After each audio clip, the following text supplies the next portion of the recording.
인구가 계속 감소하고 있습니다. 우리는 어떻게 할까요? 인구가 감소하고 있고 앞으로는 더욱 심화될 것이라고 합니다. 우리 한번 실제 데이터를 확인해보고 대응 방안에 대해 생각해 보겠습니다. 첫 번째, 먼저 코시스 국가 통계 포털에서 추계 인구 데이터를 살펴보았습니다. 참고로 추계 인구란 향후 인구 변동 요인별 가정에 따라 추계한 장래 인구 규모와 연령별 구조에 대한 추정치입니다. 제가 자료를 다운받아서 그래프로 도식화하였습니다. 어떠신가요?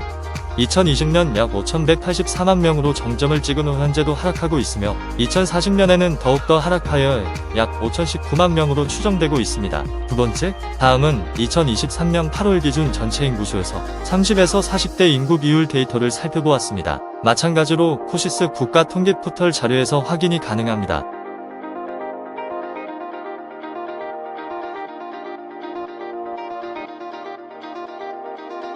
데이터를 가공한 표를 보시면 전국 기준 전체 인구수에서 30에서 40대 인구가 차지하는 비중이 28%입니다. 시도별로 전국 평균보다 높은 수치를 보여주는 곳은 세종, 경기, 서울, 인천, 울산, 광주, 대전이 되겠습니다. 어떤 생각이 드시나요? 부동산 주요 매수층이 30에서 40대인 것을 생각해 본다면 우리는 30에서 40대 인구 비중이 높고 현재 인구가 줄지 않고 증가하고 있는 곳을 우선적으로 생각해 보셔야 합니다. 인구가 현재 증가하고 있는 곳은 대표적으로 인천, 경기, 세종 등이 있습니다. 부동산 지인에서 가져온 자료로 보시겠습니다.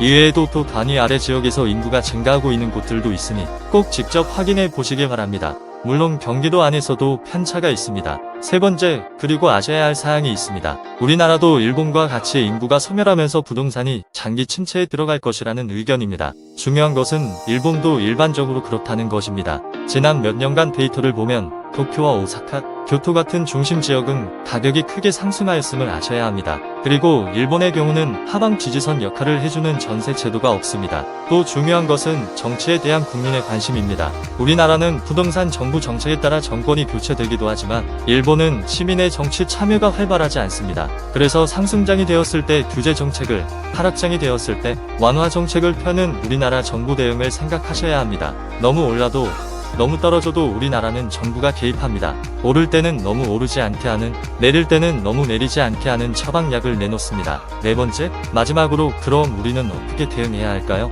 당연히 서울 아파트를 매수하는 것이 가장 베스트입니다. 서울은 인구가 빠지고 있지만 생각을 조금은 다르게 하셔야 합니다. 서울에서는 가격이 너무 비싸서 삶의 질 등을 고려해 같은 가격 대비 쾌적한 신도시나 신축을 찾아 서울까지 이동이 편리한 지역에 거주하는 분들이 많습니다. 누구나 살고 싶고 내가 살지 않아도 미래 자녀를 위해서라도 사두고 싶은 곳이 서울이라고 생각합니다. 네, 대기 수요가 항상 있는 일자리는 물론 교육, 문화, 의료, 시설 등 모든 게 갖춰진 우리나라 수도입니다. 차선책을 생각하실 때 인구 데이터에서 보셨듯이 인구가 증가하고 30에서 40대 인구 비중이 높은 곳을 보시면 됩니다.